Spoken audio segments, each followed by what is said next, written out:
इंसान आदि मानव से आज की मॉडर्न दुनिया तक पहुंच सका है तो वो है साइंटिस्ट की मदद से।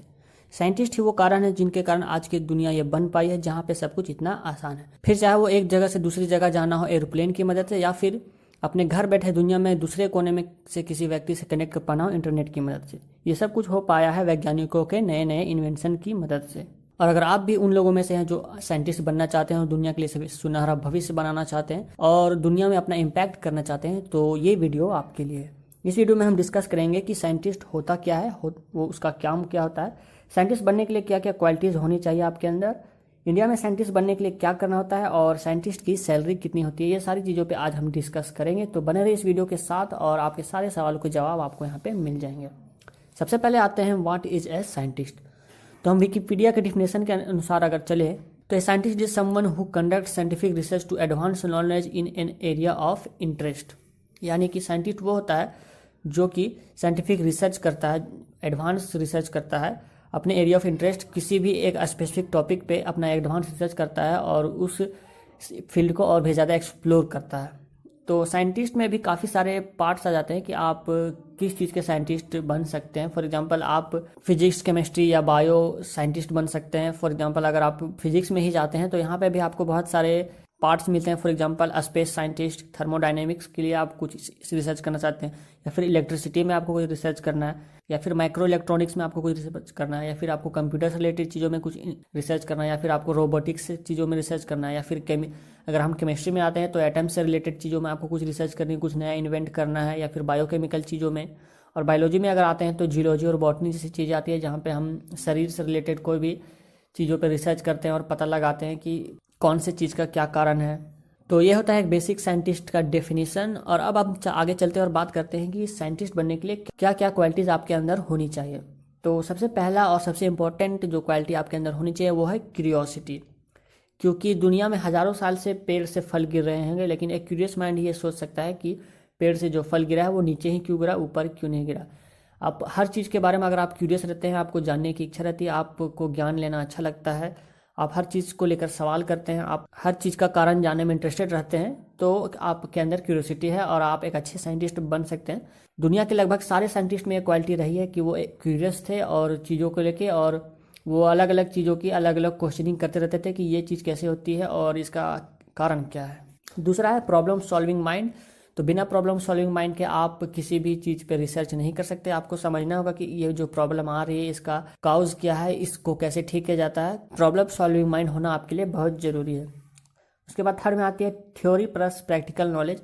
तो सिर्फ थ्योरी से आपका काम नहीं चलने वाला, आपको प्रैक्टिकल नॉलेज भी होनी चाहिए। जो भी चीज़ आप पढ़ते हैं उसकी एक प्रैक्टिकल भी आपको करनी होती है, आपको जानना होता है, प्रैक्टिकल नॉलेज भी इसकी होनी चाहिए। सिर्फ अक्षर ज्ञान से आपका काम नहीं चलने वाला है।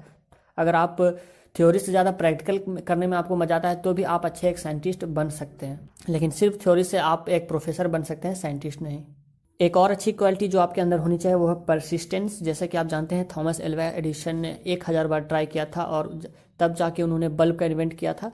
तो इसी को बोलते हैं परसिवियंस, जिसमें आप बार बार ट्राई करते रहते हैं, परसिस्टेंसली ट्राई करते रहते हैं, तब जाके आप किसी चीज़ को ढूंढ पाते हैं, किसी कारण को पता लगा पाते हैं या फिर किसी चीज़ का आविष्कार कर पाते हैं। तो ये सारी चीज़ें आपके अंदर होनी चाहिए।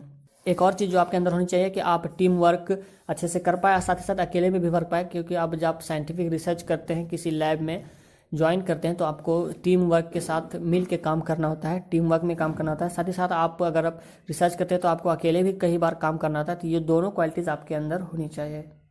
अब चलिए आगे बढ़ते हैं और समझते हैं कि इंडिया में साइंटिस्ट बनने के लिए हमको क्या करना चाहिए, क्या क्या हम कर सकते हैं, क्या क्या स्टेप्स ले सकते हैं। तो करते हैं शुरू से शुरुआत। अगर आप स्कूल में फॉर एग्जांपल अभी पढ़ रहे हैं तो आपको जो है अच्छे से सब्जेक्ट्स की पढ़ाई करनी होगी। ऑब्वियसली बात है कि आपको साइंस अच्छे से पढ़ना होगा, साइंस में आपका इंटरेस्ट होना ज़रूरी है। और मार्क्स उतने आपके लिए इंपॉर्टेंट नहीं रखते हैं जितना कि आपका जो वो नॉलेज और कॉन्सेप्ट आपको पता होने चाहिए। आप अच्छे से उन चीज़ों को पढ़ते हैं, अगर आपको मज़ा आता है पढ़ने में साइंस और आप उसको एंजॉय करते हैं तो आप एक अच्छे ट्रैक पे हैं। साथ ही साथ अगर आपको साइंस प्रोजेक्ट्स जो होते रहते हैं स्कूल्स में, अगर वो बनाने में मज़ा आता है तो समझ लीजिए कि आपके अंदर एक साइंटिस्ट छुपा हुआ है।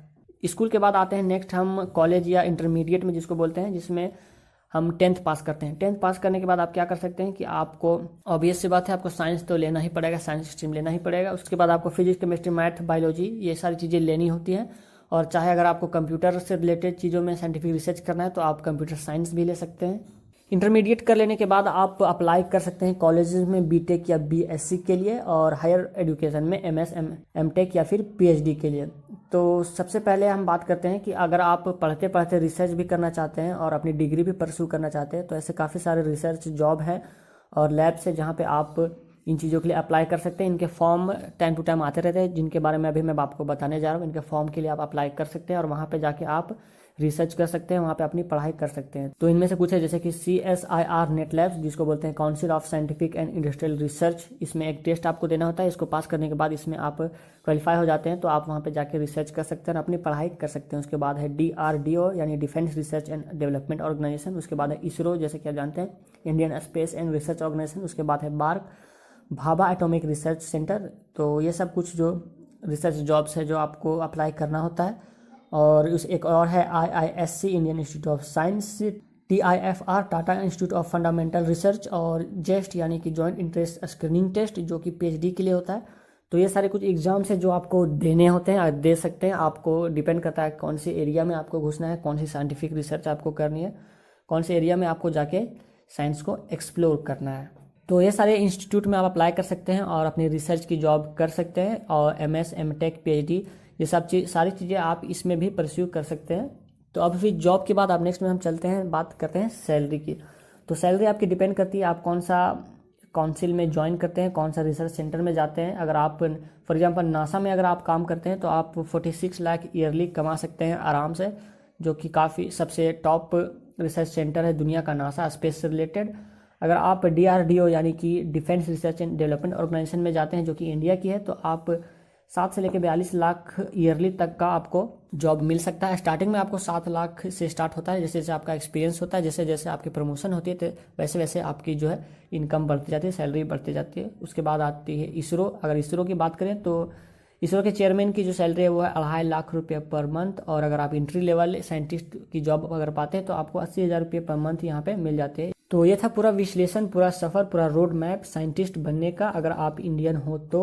अगर आपको लगता है कि साइंस आपके ब्लड में है, आपके खून में है, तो ही आप ये पाथ चुनें, क्योंकि इसमें आपको वर्क सेटिस्फैक्शन ज़्यादा जरूरी होता है सैलरी से। यहाँ पे आपको लंबे समय तक किसी चीज़ पे रिसर्च करना होता है और आपके अंदर एक साइंटिफिक दिमाग होना चाहिए जो कि क्यूरियस हो और नॉलेज के लिए भूखा हो, वही लोग साइंटिस्ट बन सकते हैं। अदरवाइज अगर आप फैशन में बन रहे हैं या कहा सुन के बन रहे हैं तो ये चीज़ आपके लिए नहीं है। साइंटिस्ट हर कोई नहीं बन सकता।